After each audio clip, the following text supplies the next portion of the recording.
और सियासी गहमा-गहमी के बीच मुख्यमंत्री त्रिवेंद्र सिंह रावत समेत कई मंत्री और नेता दिल्ली पहुंच गए, जबकि उत्तराखंड में 4 मंत्री और 10 विधायक पहले से ही दिल्ली में मौजूद हैं और केंद्रीय नेताओं से इनकी मुलाकात होगी। दरअसल चर्चा नेतृत्व परिवर्तन पर उत्तराखंड में, लेकिन क्या ऐसा ही होने जा रहा है? एक बेहद अहम मोड़ इस वक्त, जबकि दिल्ली में उत्तराखंड से कई मंत्री आए हुए हैं। पर्यवेक्षक इससे पहले उत्तराखंड गए हुए थे। राष्ट्रीय उपाध्यक्ष डॉक्टर रमन सिंह गए थे। राष्ट्रीय महासचिव दुष्यंत कुमार गौतम भी गए थे पर्यवेक्षक के तौर पर। बातचीत करके वो वापस दिल्ली आए। बताया यह भी जा रहा है कि सीएम त्रिवेंद्र रावत को भी दिल्ली बुलाया गया, वो दिल्ली आ रहे हैं और यहां पर अब बातचीत हो सकती है, क्योंकि जो पर्यवेक्षक देहरादून गए थे वो अब केंद्रीय नेतृत्व को वहां की पूरी जानकारी देंगे। सबसे खास बात यह, 18 मार्च को 4 साल पूरे कर रही है त्रिवेंद्र सिंह रावत की यह सरकार।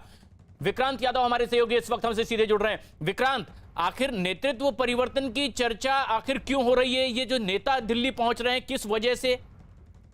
देखिए, बिल्कुल इस तरीके की बात बिल्कुल कह सकते हैं कि राज्य में नेतृत्व परिवर्तन पर विचार चल रहा है, एक मंथन चल रहा है, क्योंकि कुछ विधायकों और मंत्रियों ने असहमति जताई थी सरकार से और उसके मुख्यमंत्री से खास तौर पर, और 4 मंत्री और 10 विधायक अभी दिल्ली में पहुंचे हुए हैं, जो हमें जानकारी मिली है।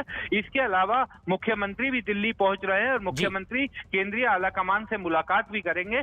हालांकि अभी उन्हें समय मिला या नहीं मिला, इस बारे में औपचारिक जानकारी नहीं आई है, लेकिन वो देहरादून से निकल गए हैं और वो ये बताने की कोशिश करेंगे कि ज्यादा से ज्यादा विधायक अभी भी उनके साथ हैं, उनके समर्थन में। लेकिन एक जो बड़ी बात है कि राज्य में अगले साल विधानसभा चुनाव होना है, सिर्फ 1 साल का समय बचा है, तो बीजेपी इस समय ऐसा नहीं चाहती कि सरकार एक मजबूत तरीके से वहां पर जाए। तो हो सकता है कि इस मामले में आलाकमान जल्द ही कोई फैसला ले। यानी अगर विधायकों या नेताओं में कोई असंतोष है तो उस पर जरूर वो बातचीत करना चाहेंगे और इसीलिए भी सिलसिला। लेकिन एक बेहद अहम मोड़ भी आया था बजट सत्र। जैसे ही बजट पास हुआ, उत्तराखंड का अनिश्चित काल के लिए इसे स्थगित कर दिया गया था और उसके तुरंत बाद कोर ग्रुप की बैठक भी बुलाई गई थी। पर्यवेक्षक उसमें शामिल थे और अब वो दिल्ली आए। मसला क्या वाकई गंभीर है और अब बातचीत के जरिए कोई नया फैसला बीजेपी ले भी सकती है? एक चीज ये समझनी होगी कि किसी भी राज्य में पर्यवेक्षक, केंद्रीय पर्यवेक्षक को बीजेपी तभी भेजती है जब स्थिति गंभीर हो।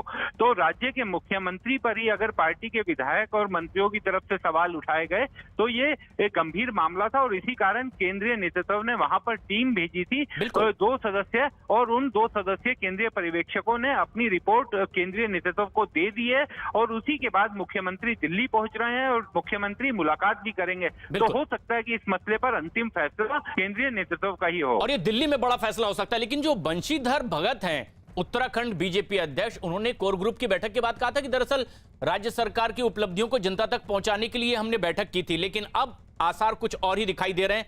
हकीकत में क्या होता है, ये देखने वाली बात है।